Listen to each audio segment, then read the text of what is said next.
Engines are the heart and soul of every car. So, if they are poorly refined, unreliable, not powerful enough, or don't fit the build of the vehicle, cars with badly designed engines are less likely to become commercial successes or achieve classic status. You'd think automakers would avoid making such a costly mistake, but you'd be surprised just how many good cars have been let down by their engines. Let's find out together. Starting off with number 20, 1967 Austin 3-liter. Although it's somewhat of a stretch grouping the 1967 Austin 3-liter with great cars, it was quite an interesting vehicle and would have reached even greater heights had it been given a better engine. The design of the car was on the right track, featuring a luxurious and large cabin with a smooth, straight six borrowed from the Austin Healey 3000. Unfortunately, what it had in comfort, it lacked severely in handling and drivability. To cap the mediocre experience, over 9,000 units of the production line were scrapped due to premature engine failure. Thankfully, saving an extra 9,000 people from experiencing this failure of a car. Or did you? Let us know below. Number 19. Alfa Romeo 156 GTA. The GTA series of cars were excellent vehicles, so when the automaker decided on front-drive GTAs, it felt like they were onto something. Unfortunately, they never found that spark, as the Alfa Romeo 156 GTA was no commercial success.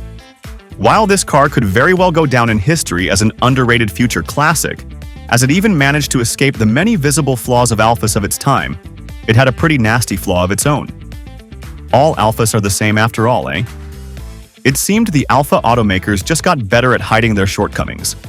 Unfortunately, this flaw wasn't negligible. It was the engine. The build quality was what you'd expect of an Alfa, and the performance was outstanding for its time.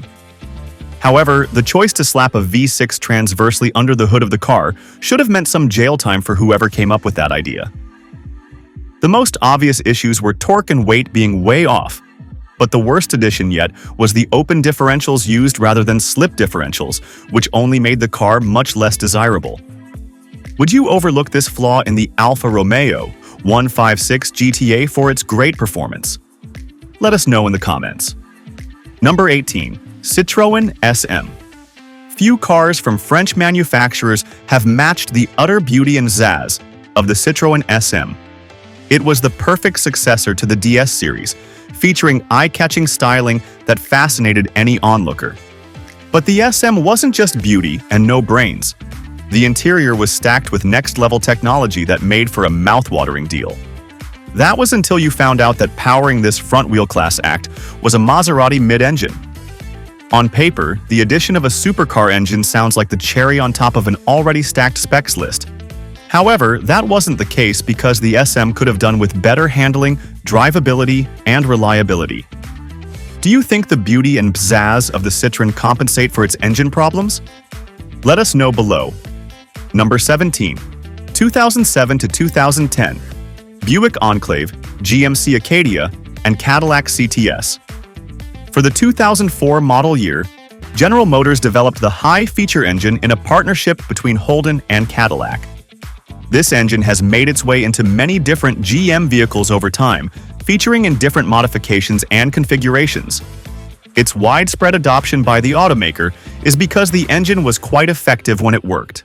The 2.8 and 3.6-liter variants of the high-feature engine that were used in the 2007 to 2010 models of the Cadillac CTS, GMC Acadia, and Buick Enclave were prone to serious problems.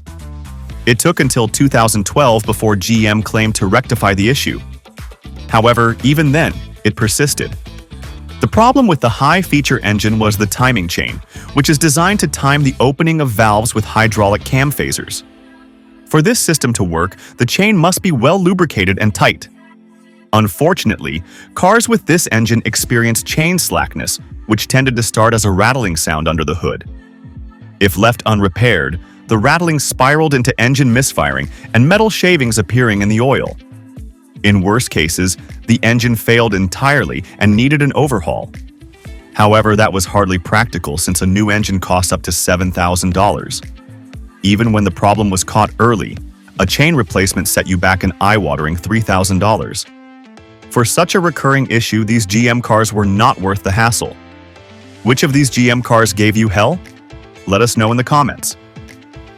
Number 16. 1974 Triumph Dolomite Sprint. The 1974 Spring was the brainchild of the Dolomite saloon by Triumph. It combined luxury and performance and was meant to be the next line of standout cars from the automaker. Unfortunately, Triumph made a costly mistake in fitting the Spring with an all-alloy engine, which suffered catastrophic overheating problems that warped cylinder heads and blew off head gaskets. You'd know you were in for a hard time at the mechanic when your viscous fan packed up. That was usually the first sign. What do you think Triumph should have done differently? Share your thoughts below. Number 15. Audi A6. The Volkswagen Audi Group created a 1.8-liter turbo engine in the late 90s, which was mostly used in several lines of cars between 1997 and 2004.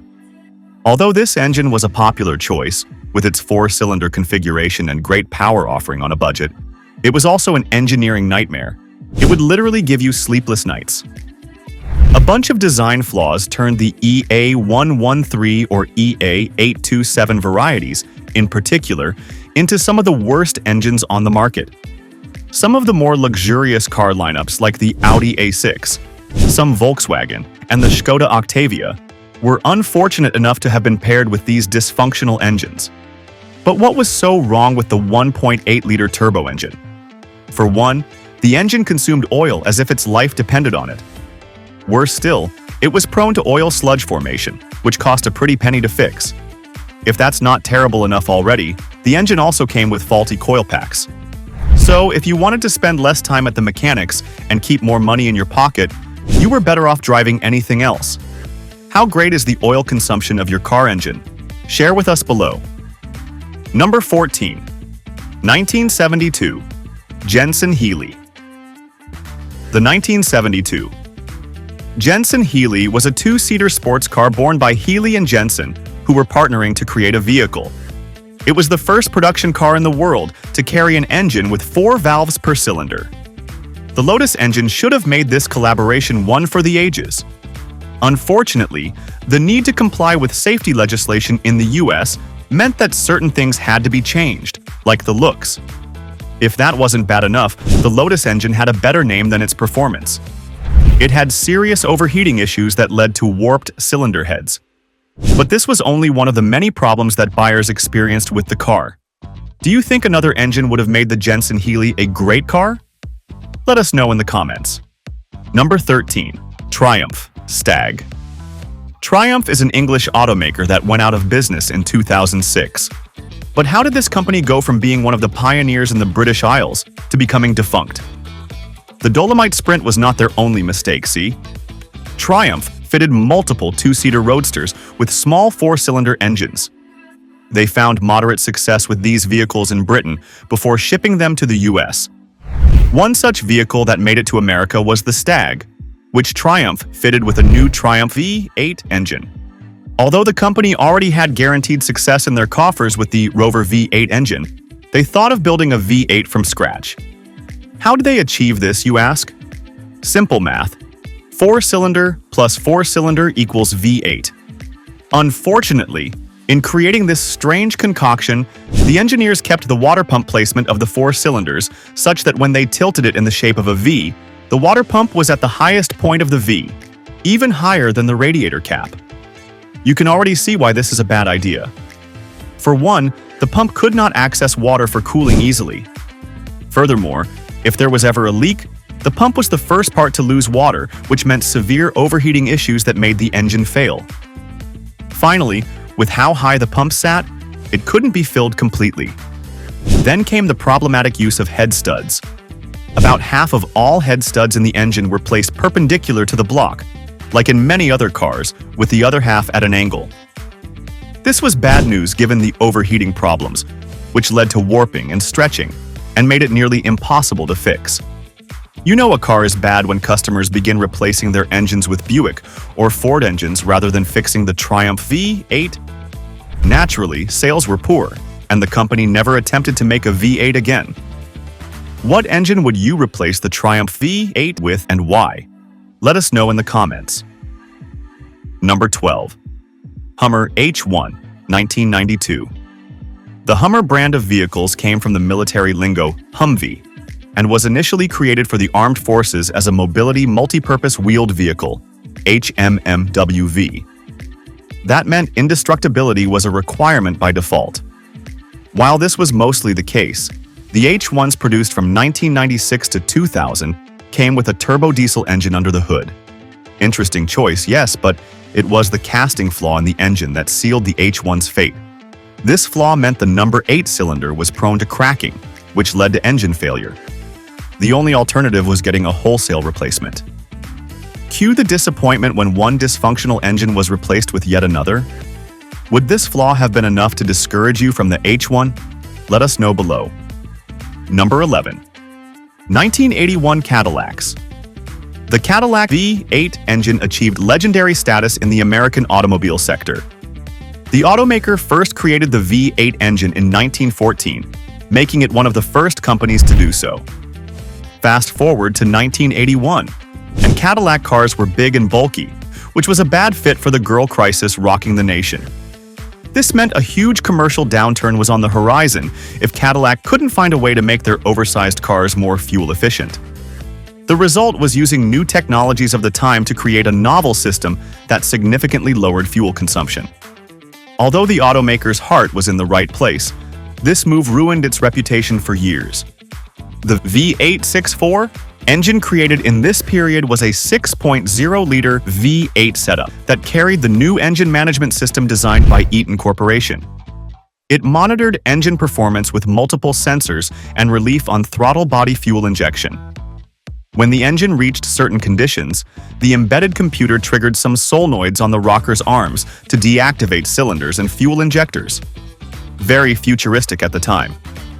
This helped stop the flow of fuel and more or less turned the huge, powerful V8 into a more efficient, fuel-efficient V6 or V4 when cruising the highways.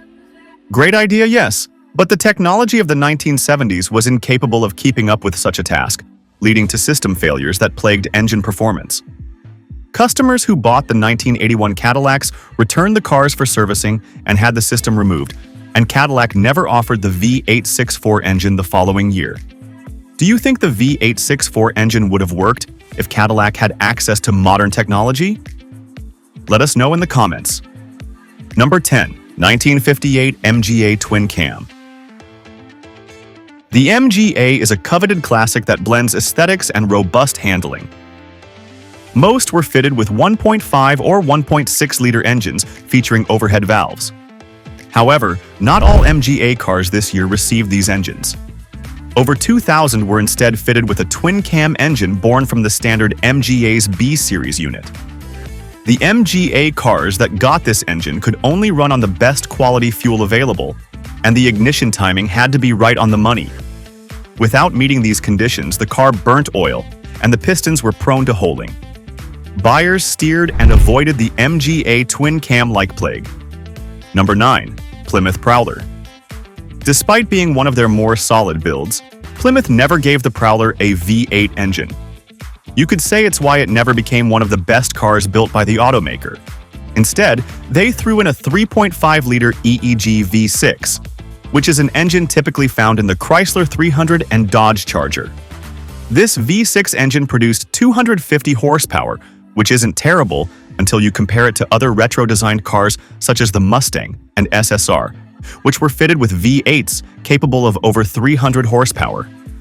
It didn't help that the 3.5-liter EEG V6 was rife with problems, including oil sludges, lubrication issues, and overheating problems. Where do you think the Plymouth ranks among retro-designed cars? Share with us in the comments. Number 8. 2004 BMW 3 Series. The offending engine of the E90 BMW 3 Series was an N47 diesel engine, which the automaker also included in the 5 Series E60 and the 1 Series E81. All three vehicles were well designed and should have been better than they are remembered. However, the N47 provided a nightmarish experience for owners of all three cars with its timing chain issues. The chain wore off easily, which made it prone to failure. Preceding this chain failure was an ominous rattling sound. So, all three cars let you know when you're royally done for. The cherry on top of this horrible sundae was that BMW had the brilliant idea of burying this offensive component at the back of the engine. Oh, but it gets worse. Due to its placement, fixing the chain could cost more than the value of the car. What do you think of this absolute engineering disaster? Let us know in the comments. Number 7. Mazda RX-8. The failure of the Mazda RX-8 can be traced to one single spot: the use of a rotary engine. The car itself was well designed, having been built on the chassis of a Miata, thereby creating a stuff-handling platform with robust weight distribution. Unfortunately, the automaker decided that one of the worst engines in the world, a rotary which was habitually problematic, should power the RX-8.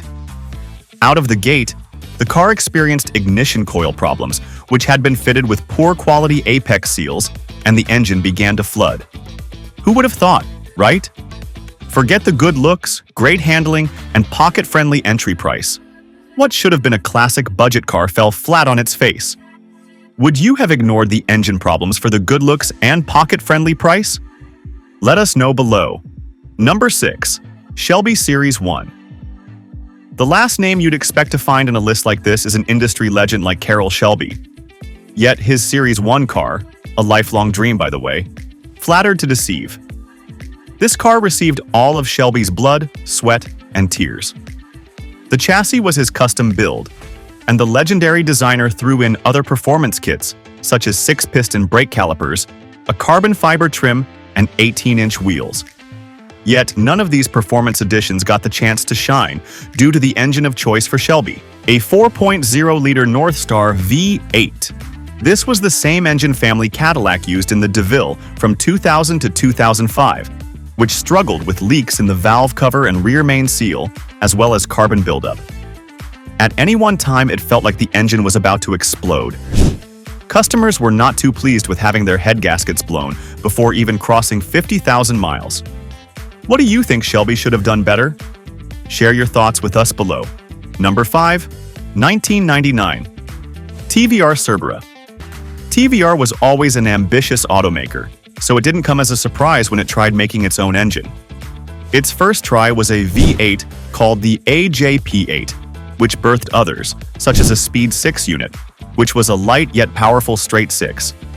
Unfortunately, it was criminally unreliable. This led to widespread, significant engine failures due to damaged valve guides and camshafts that TVR spent so much time, effort, and resources replacing and rebuilding engines under warranty. It came as no surprise when, by 2006, the company folded up. Do you think TVR was too ambitious? Let us know in the comments. Number 4. Fiat 500. Fiat managed to design one of the worst Italian engines in modern history when they crammed a 1.3-liter diesel unit into their Fiat 500 series. The engine was a certified oil guzzler. Even though the automaker recommended an oil change per 30,000 miles, some of the heavier cars hardly crossed the 20,000 mileage. If that wasn't already a headache, the first-generation multi-jet engines were susceptible to timing chain issues. There was also the problem of coolant flowing into cylinders more often than not. This was a nightmare in colder months as moisture condensed in the intake manifold when the engine was off, leading to freezing.